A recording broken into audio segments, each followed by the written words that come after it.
Hello everyone. I've been meaning to do this video and here we are. Today we will be talking about the realities of living in a van. If you didn't know already, I spent 5 days living in a van, going from Perth all the way to Esperance and then back to Perth but on Wave Rock Way. And we're currently actually in Wave Rock, so this is our last day before we return the van. If you know me, you know that it's always been my dream to live in a van. I think it started when I did that video with my friend in LA where she let me take a tour of her van that she was living with her partner. I made a video about it for this channel and it was one of my first videos ever and it was really special to me. Since then I've always been curious about the lifestyle, living here and knowing how easy, hard things can be. And here's the truth. I'm gonna be completely honest with you. There are so many things that people don't talk about online because it's not Instagram worthy, cute and fun. But I think they're very important to know, especially if you're thinking of wanting a van. It's not all sunshine and rainbows as Instagram or YouTube tries to make it be. And it's funny because I feel like I've had it easy. I already have the van. I have all the amenities. I had everything working for me, but I'm just imagining someone converting their van from scratch. Oh my gosh, I think it would have been 100 times harder. So here are my pros and cons about living in a van. Let's start with our pros, just to start on the good side. First is the convenience. It is so nice to have everything in its place, especially if you have a toilet and shower. There were times where I was just at the beach and I just wanted to clean my feet and I had it right here. Or if I was in the middle of nowhere and I just needed to pee really bad, I could just stop, have a quick pee and we're good to go. The mini fridge is so nice. I can grab a quick snack whenever I want to. There are times where I don't even need to leave the van to go to sleep. I have everything here. I can brush my teeth. I can do anything. So that is so cool. With that being said, it can get a little bit tight.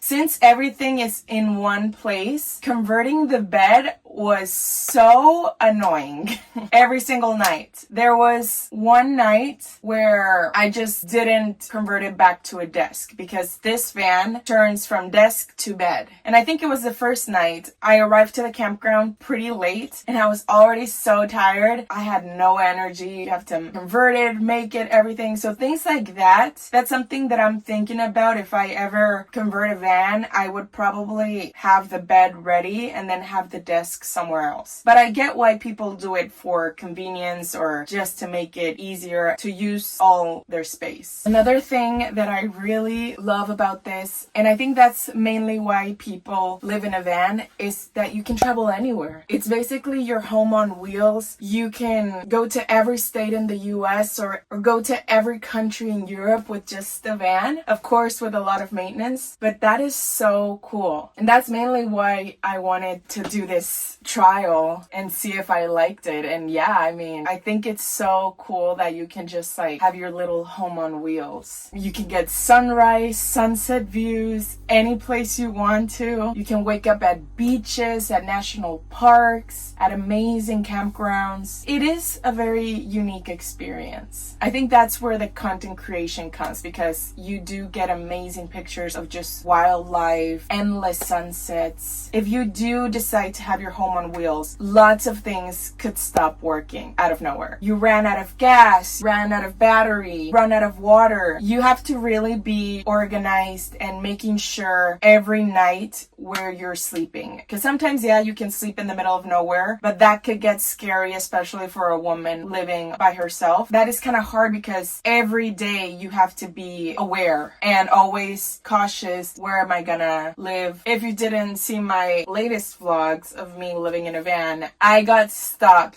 on the beach just because I wanted that cute backdrop of the van, but I got stuck. And I made a few few phone calls and everything. I called the emergency hotline for the company and they told me to just wait it out until morning. So it was a little bit of a good and bad situation. I was able to camp out at the beach, but I was also stuck. The next morning, someone came and rescued me, but still it was such an amazing experience that it could get stressful, but then it's a great story to tell. Another thing that I forgot to mention is safety. So I'm in Australia and to be honest, I never felt unsafe. Anytime I was in a campground, I felt extra safe, so I didn't lock my van when I needed to shower or anything like that. But I did always, every night, locked my van when I went to sleep. Just because you never know if someone in the middle of the night is gonna open your door or something. It is so scary. And also, I'm so glad that there's like privacy windows in this van. It's so nice to always have privacy and know that no one is watching you sleep. But I know like if you're in another country or something, and you're thinking of doing van life, that could get more scary. So that's something that you also should be aware of and maybe double check every night where you're gonna stay and if it's a safe area. That's something that you should definitely take for granted. Another pro, and again, I think that's why a lot of people are choosing van life more, is that it could be cheaper than an apartment. Of course, it depends on the van, on how many things you add to it and everything. You do save up a lot. If you are smart with fuel, with gas, with the camping stuff, it could be cheaper and you save a lot on rent. I think that the most expensive thing for this, I mean, of course, would be converting the van and if you're doing it from scratch, but then once you have it, it would be the fuel. And with that, I would say that the con would be that it could get expensive, where you have to do a random repair in the middle of nowhere and you need like a quick mechanic, or you need to tow the van in case of you getting stuck. When I first got this van, they sent me a manual to read and a video of everything, and I was just so overwhelmed and I thought I wasn't gonna be able to do this because there were so many things that people don't talk about that you need to know in order to live in a van. First thing is the battery. Of course, once again, it depends on your van, but this specific van works on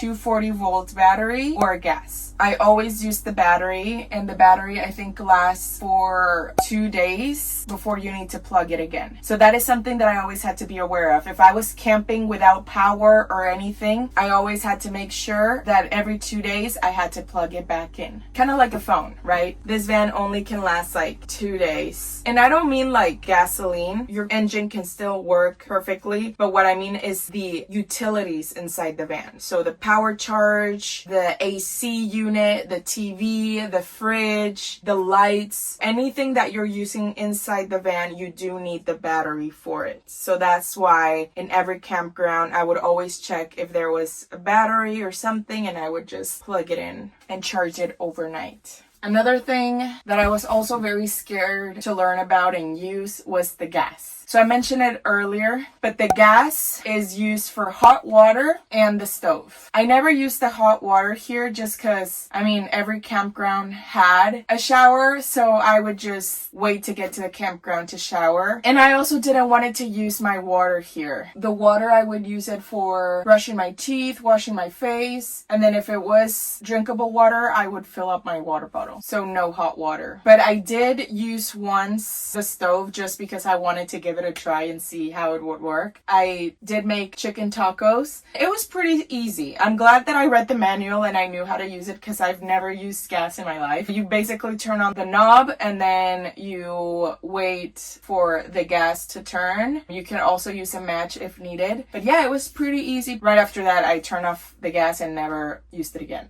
Things like that, I think it would be useful and good to learn if I do convert a van from scratch. Another thing that people don't talk about is the gray water and the toilet. So that's the cool thing about camping in campgrounds. Like, I know that there's people that don't, and you can do that. Like I mentioned, like the power lasts 2 days, so you can just power up in one campground one day and fill up your water, and then the next day you can just camp out without needing power or water. So yeah, that's what I love about campgrounds. They have all the essentials, which is so nice. is you do have to pay. It's kind of like a hotel room. Like you just pay to charge the car, to fill up the water, to shower, to go to the bathroom, anything like that. And every campground there is a water station where you can fill up your water. Luckily, my van already has everything, so I just had to like fill it up with the little plastic tube they already give us. And it's pretty straightforward. You just connect it to the hose and then just fill up the water tank. And I think it lasts me more than 2 days, but since I am just one person, I didn't use it that much. And like I said, I never showered here, so that's why I prefer to save up on my water. So the gray water is all your dirt stuff that goes in the drain. Sink water when it comes to brushing your teeth or washing dishes, washing your hands, and the water that goes down the drain from the shower. So the beachy sand water, dirt water, things like that. That's why it's called gray water. And yeah, it's also the same thing. You go to a campground and you dump it in the dump area. They also provide you with a little plastic tube. You just release the dirty water to the dump area. Pretty straightforward. And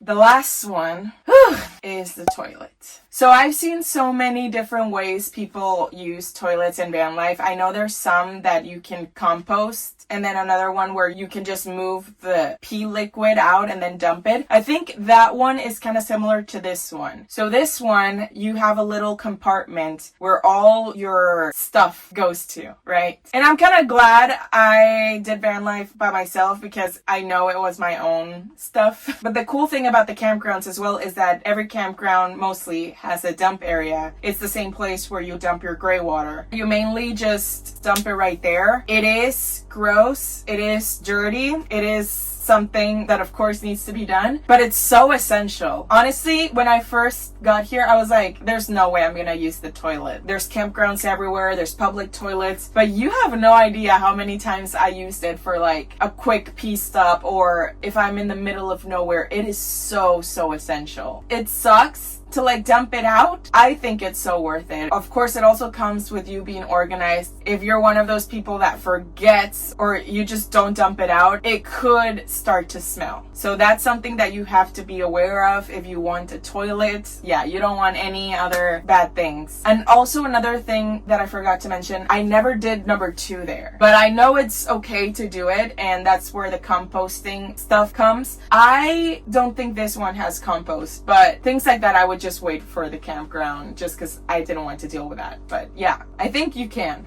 So another thing that I wanted to mention is that the van could get really messy really fast. If you just want to cook one meal, your whole van is dirty. If you drop one thing on the floor, your whole van is dirty. If you're driving for 2 hours and you don't lock everything down, your van is dirty. That's another thing. I'm so glad my van already came with so many safety secures for the fridge, the bathroom, cabinets, because I've seen some videos where people don't have it yet and their van is like everywhere. All the clothes, all the things are on the floor. So that's something that you should be aware of. Always like attach everything. With that being said, things will start to smell. The toilet can start to smell if you don't dump it. Your clothes, the limited washing, things like that, you also have to be aware of. As long as you have like a routine, I think it could be done. There are so many things that I can come up with, and these are the things that I learned living in the van for 5 days. Living in a van that was already functional, automatic, so I got like the easy mode of van life, right? After this experience, honestly, I do want a van, and I want to get into the challenges, converting it from scratch, doing the dirty work. At the end of the day, it is so worth it. It is so nice to just travel anywhere, live here whenever you want, cook whenever you want. The pros definitely beat the cons for a lot. And maybe not for you. Of course, it depends on you. I am so glad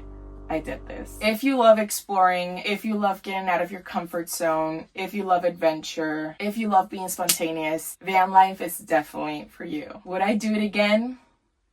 Absolutely. But yeah, that's everything I learned from living in a van for 5 days. If you like this video, please give it a like, please subscribe. And if you haven't already, go check out my van vlogs of me living in this van for 5 days. I really enjoyed it. I definitely need to drop off my van now, and I don't want to.